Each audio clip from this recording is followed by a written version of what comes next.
Sia Cardinal. My mom is First Nations Cree, and my dad is North African from Libya, and I'm 14 in grade 9. My name is Sunny Hagos. I'm 17 years old. I was born here at Edmonton, but my parents immigrated with my eldest sister. I go to school here at Cardinal Collins. I've been going here since 2022. I'm in 12th grade now, so I'm graduating soon. Hi, my name is Jasmine Hayes, and I am the C5 Family Resource Network team lead, a spoke from Bentero Traditional Healing Society, one of 2 Indigenous family resource networks in Edmonton. My name is Daniel Loki. I am a youth caseworker here at C5 Edmonton Northeast Hub. My background is I'm Congolese, full Congolese from both my parents, although I was actually born in Nigeria, Lagos to be specific. I remember I moved here to Canada in 2008 with my mom and siblings. My dad came after us, I think 3 years after that. C5 is an organization that has 5 different organizations in one hub. The 5 organizations are Bentero Traditional Healing Society, Boyle Street Community Services, Terra Teen Pregnancy, Edmonton Mennonite Center for Newcomers, and Norwood Family Resource Network. Together with the 5 organizations, C5 has been able to offer resources and supports to our community, such as parent education programs, early child development programs, Indigenous-focused cultural teachings, and advocacy for youth, and a whole list of other things. So what's important to us at C5 FRN is that no youth is left behind, that they're not worried about paying to get into something that should be there for them anyway. I've been working with C5 for almost 3 years. I have a background in social work. That's how I got my degree at the University of Calgary. And yeah, I've always been involved with youth work since my days in university and also outside of that, both in sports, both in like church or other things like that, right? So I've always been around youths, always been working around youths, and also in the social services stream of things. So going into social work or pursue a career in social work because of my own personal experiences, both while living in Nigeria and also my time moving here to Canada. I was always involved in the space of social services, especially here in Canada, through Catholic Social Services. And that's how I met one of my mentors, or someone that really inspired me to go into this career.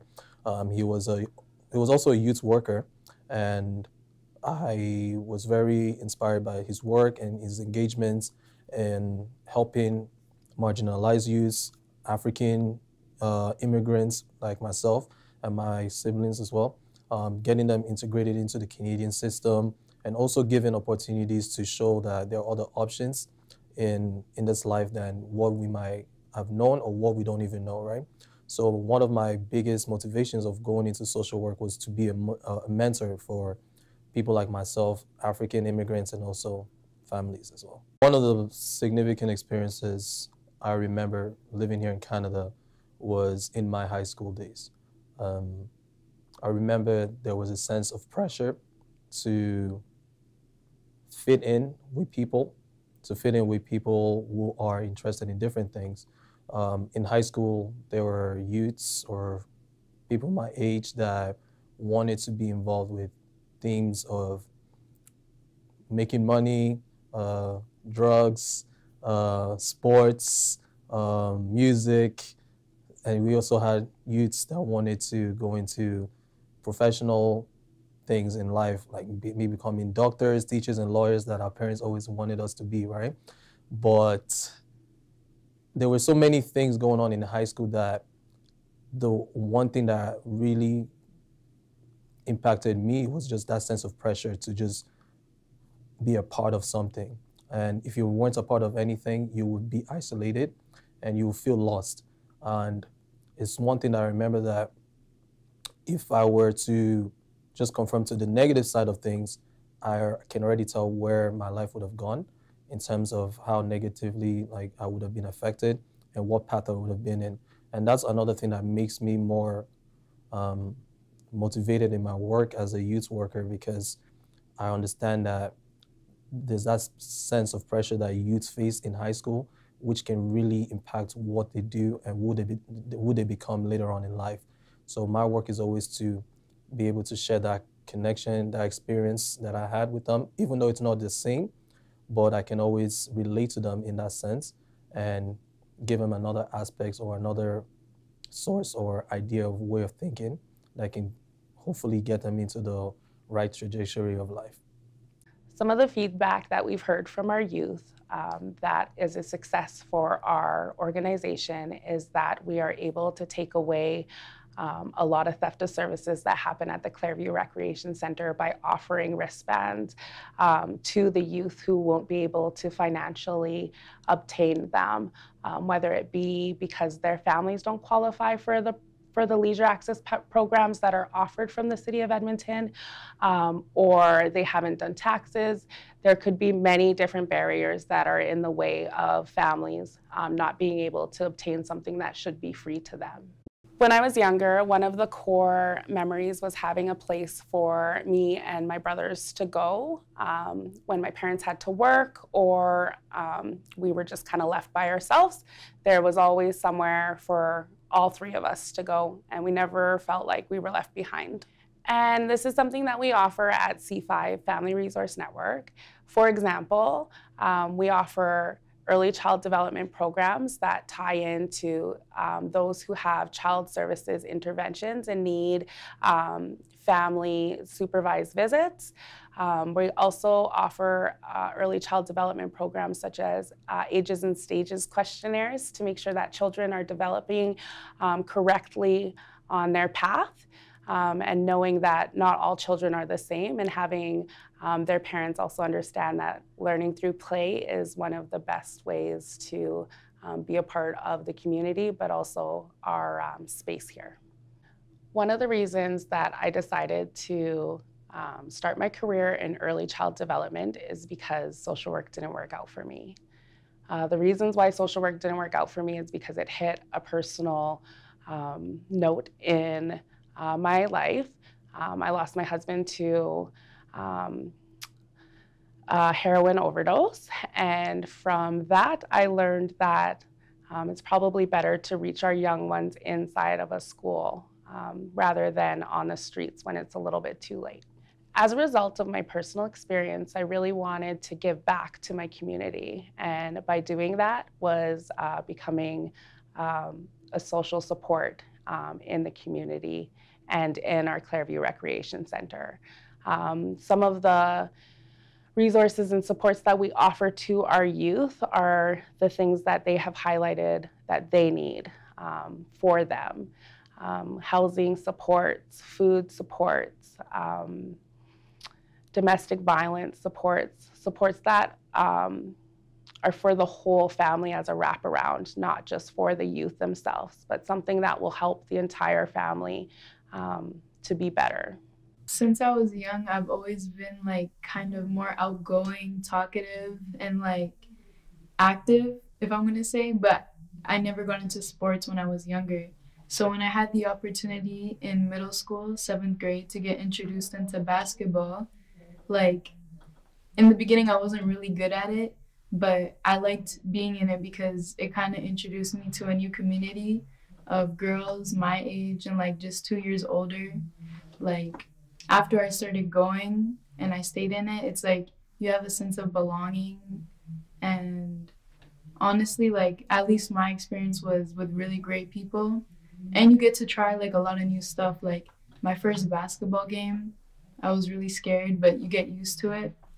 And especially with cheer, there's a lot of opportunities for me in my future too. And in the beginning, I didn't even want to join cheer because of kind of the stereotype there is around it, that you're kind of just cheering on for a football team or something. But cheer is like actually its own sport. And I learned that myself just being in it. As an only child, like I said, I've always been like very talkative and wanting a social life. When COVID hit, it was kind of hard to continue staying social as an only child because, you know, you don't have the opportunities that you did before. and especially like online schooling, like I didn't do as well. And I think a lot of kids can kind of relate to that. Me and my mom, we started going to River Valley. We started going for like longer walks outside, having picnics outside, just like the two of us. And it kind of made us closer a little bit too. During the COVID pandemic, it was very hard for me. During 8th grade, because that's when the pandemic affected me, I had changed to online school, but because of me switching to online school, it caused me to have a really bad burnout. And it was for a good like 4 or 5 years up until 11th grade, where I had switched to Cardinal Collins. And it took a lot for me to adjust. But during the burnout, I had experienced a lot of hospitalization. I was sent to the hospital so often, I'd say at least minimum once a month. And I had several attempts, and I was really at the peak of like my mental health being at its worst because of like the self-harm. I couldn't control it. It was such a frequent thing. I was just constantly hurting, constantly in pain, constantly in hospitals. And I just felt like I had no support, no help, no nothing. I thought it was truly the end for me. And it took up until 11th grade where I was like, this isn't for me and this isn't what I want. But I still have to acknowledge that I did struggle a lot. And honestly, not that I'm grateful for it, but I can definitely say that it's taught me a lot. And I'm in such a better place because of it, because I felt like I needed to hit that low to understand that there was more, so then I know that I will never reach that again. And it's like more of a precaution. So I know to never get that bad again. And I know for certain that I will never hit that low again. I will never touch that again. As an Indigenous person, since I was really young, my family has always taught me about our traditions and our culture and some of our beliefs, which is also like morals. You know, we believe like you get what you give, and you should always be giving even when you aren't getting it back right at the moment. And something I want to talk about is MMIW, missing murdered Indigenous women and girls, because the news doesn't really cover it a lot unless it's a big thing, but it is. Like we have so much aunties, so much cousins, daughters that go missing, my age, younger or older, and it seems like there isn't enough coverage or news about us. It's almost as if we're not as important, but we really are. We're all human beings. For example, I have a family member, an auntie, for a period of time in 2016, she went missing, and I feel our family feels she didn't get the attention that she deserved, because I feel like the stereotypes played a role. She was not looked for or showed attention for the way she should have. And I feel like being an Indigenous woman played a role in that. And just simply, it's not just my auntie, but so many women and girls are going missing, being taken, forced, like aunties, daughters, sisters are being taken away from their communities. And my auntie is lucky, but lots of girls have not been found who have been missing since 1990, the 80s, the 70s, like it goes back. And I just feel like we need to end this cycle of genocide and hate towards Indigenous communities, because it's not okay. And especially this being our land, on our own land, and not being treated the way we deserve.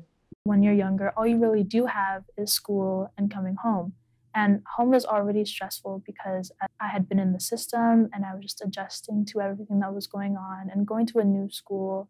It's hard because I was so desperately in need of like some stability. I needed something to be the same. I couldn't handle any more change. And then being sent to a new school where the bullying just didn't stop. It was just new people that would say the same things over and over again. I couldn't handle it.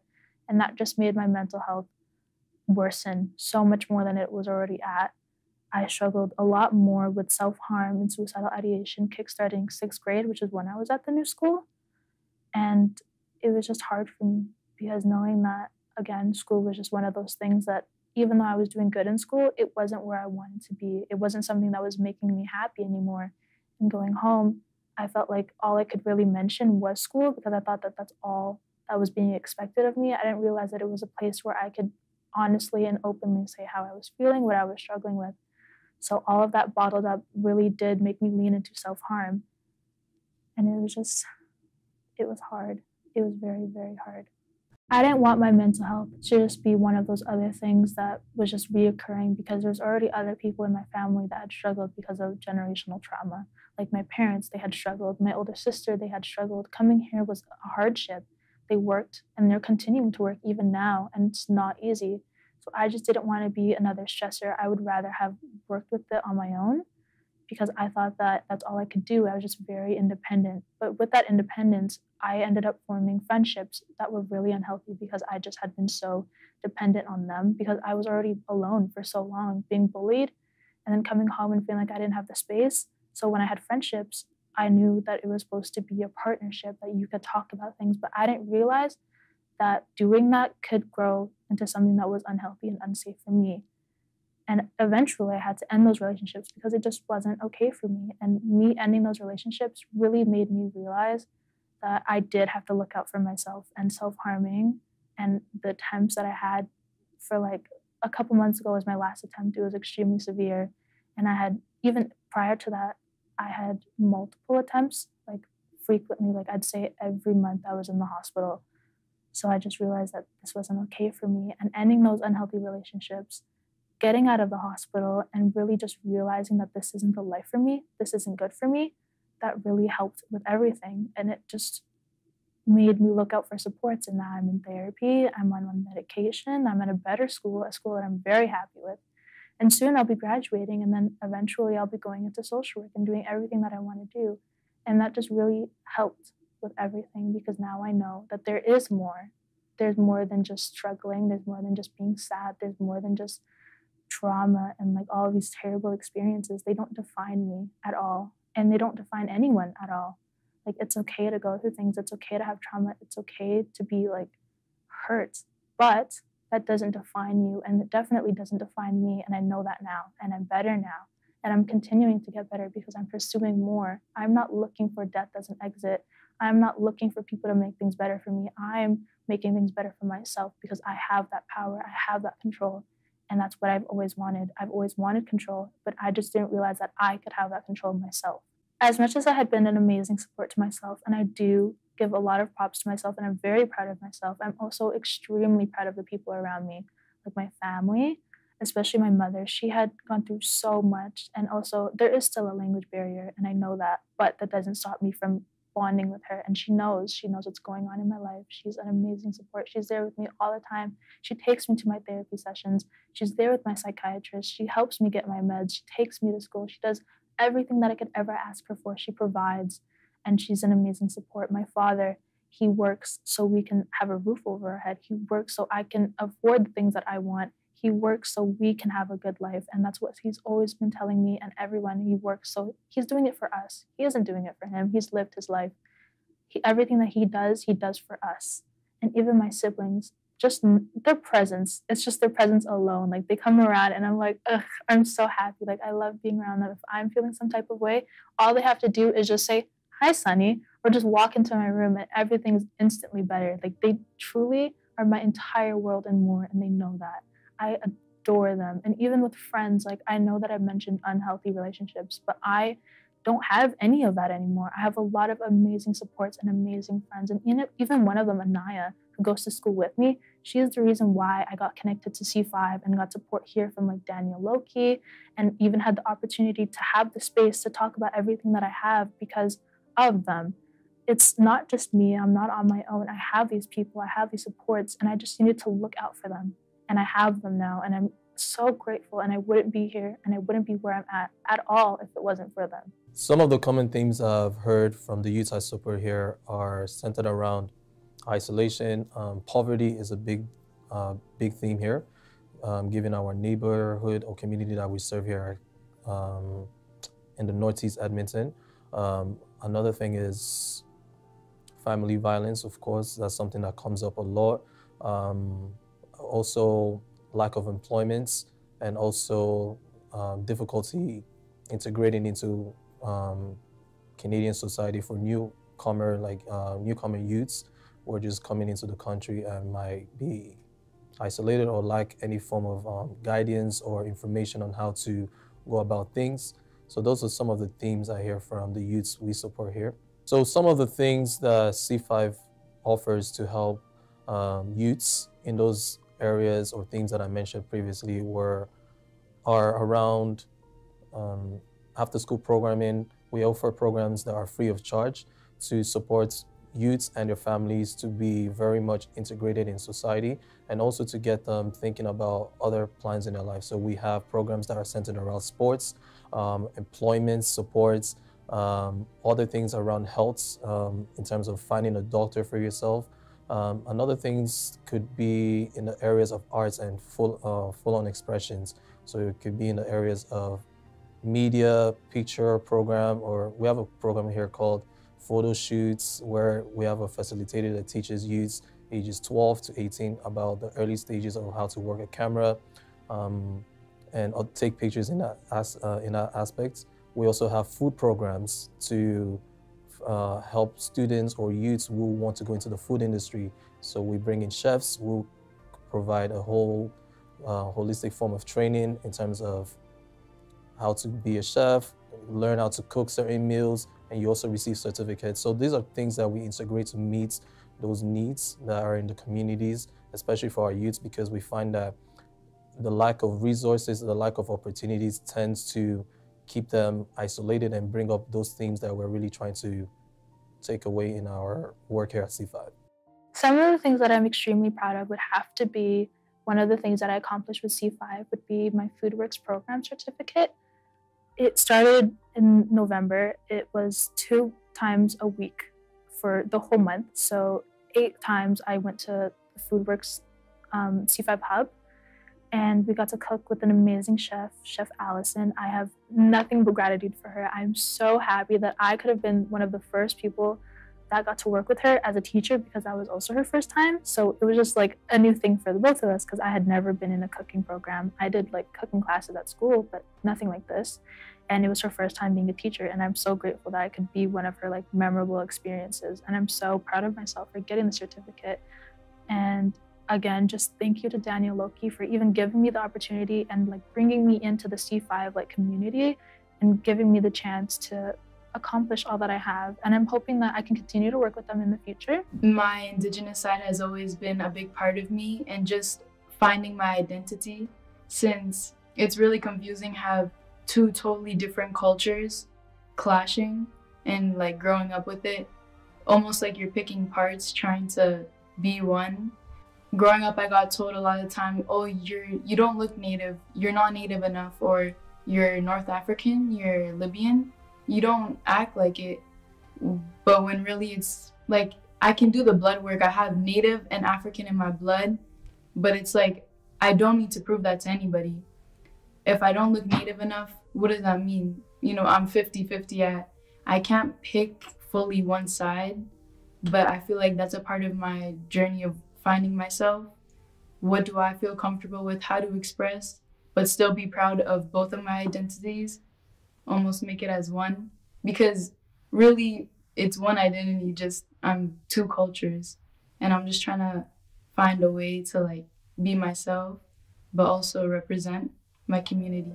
We do face a lot of challenges here in Edmonton, and almost like all over the country. And something I want to talk about is MMIW, Missing Murdered Indigenous Women and Girls, because the news doesn't really cover it a lot unless it's a big thing, but it is. Like, we have so much aunties, so much cousins, daughters that go missing, my age, younger or older, and it seems like there isn't enough coverage or news about us. It's almost as if we're not as important, but we really are. We're all human beings. Some advice I'd like to give to kids my age or younger or older is, especially if you're biracial and it seems like you grew up in 2 different worlds and you're trying to bind them and be one, is honestly be patient, but also be patient with yourself. Be patient with your kids. especially if you're a mother or a father, you have a biracial kid. Don't pressure them too much into one culture, making them believe one is better than the other, because at the end of the day, like, you're still 50-50. You're not more black than you are white. You're not more Asian than you are Indian. At the end of the day, you're just the amount of same of both. At the end of the day, you're still two cultures mixed in one. You're still 50-50. So don't be pressured into picking a side. Just be patient and try to be you as much as you can. My piece of advice for youth is to explore all of your options. You don't want to make a decision that's clouded or not even thoroughly looked through, because then you might regret it and it might hurt you. And I say this from experience. I really do wish that I looked through all of my options instead of deciding and making all these serious decisions or trying to look for a permanent solution for a temporary problem. That's such an important thing. And I just want people to really think about that and sink into that, because you shouldn't be trying to make permanent and serious decisions for something that's temporary, because time continues to pass. Things will always keep moving. You just need to keep moving with it, and that's okay.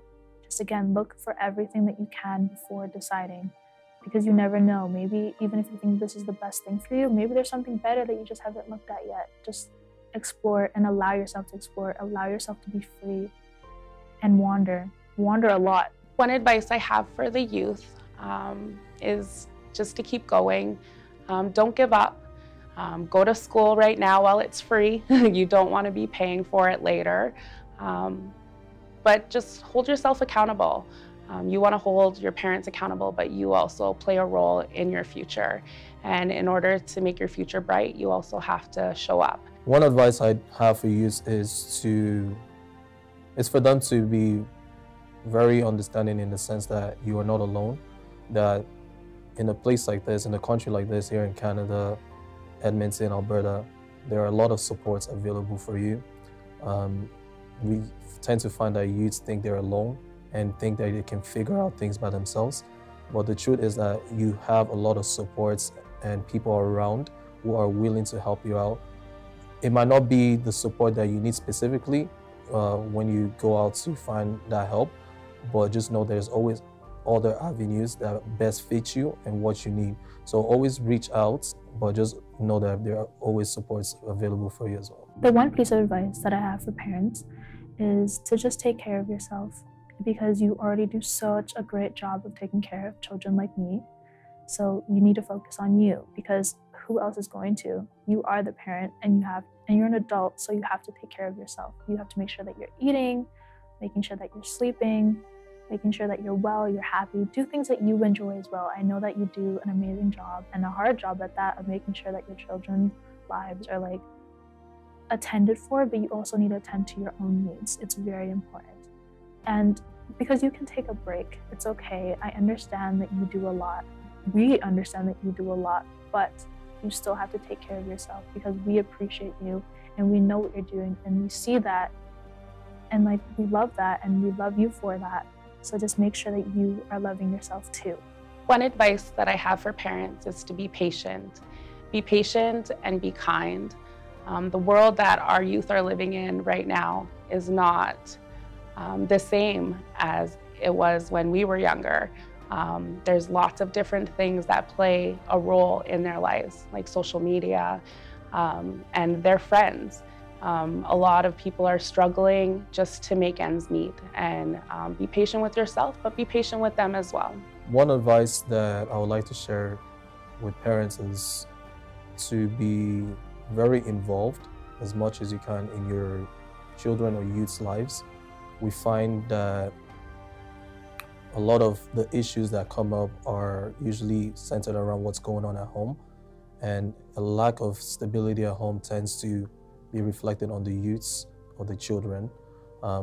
This affects the way they think, the way they move around, people they talk to, how they engage in their community, in their societies, and also mentally, it's a lot to carry upon them. So I'll say be as involved as you can in understanding who your child is, who your youths are, who your children are, speaking to them as much as you can, making time. That effort is very important, because as youths grow up, even though they don't want to show the interest in wanting to know you as a parent, they actually need it. And the little or any amount of time that you spend with them or effort you put into it really shows in how they go about things and how they move and how they do things in their own personal lives. So be involved.